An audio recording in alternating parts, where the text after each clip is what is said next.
Muling nagsama-samang mga kaanak, kaibigan at katrabaho ni Herman Moreno para sa special mass na inialay sa ika-9 na araw ng pagkamatay ng Master Showman.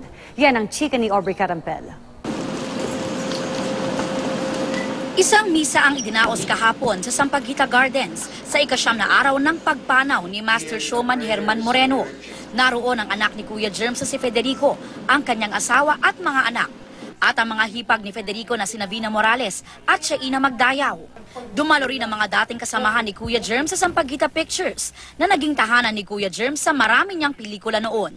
Sa pangunguna ng Vera Perez family na sina Manay Ichu Maceda at asawang si former Senator Ernesto Maceda, Pangasinan Representative Gina De Venecia, Gloria Romero, Gloria Sevilla, Luz Valdez, Marita Zobel at Boots Anson Roa Rodrigo.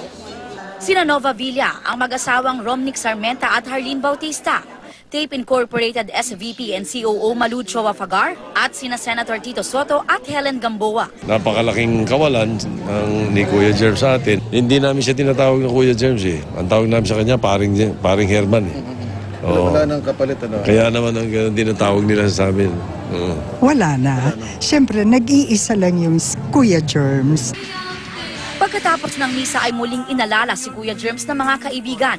Kabilang sa mga nagbigay ng mensahe, si dating GMA Network President Menardo R. Jimenez. Paalam, mahal kong kaibigan at kapatid, lagi kang buhay sa aming mga alaala. Napuno ang gabi ng kantahan. Tampok ang mga awit na paborito ni Kuya Germs. Ay, alipin ninyo ang lahat ng ito'y dahil sa inyo. Dumalo rin sina GMA Network Executive Committee Vice Chairman Joel Jimenez at iba pang opisyal ng GMA Network. Labis ang pasasalamat ni Federico sa lahat ng mga nagpapakita ng pagmamahal sa kanyang Papa Herman.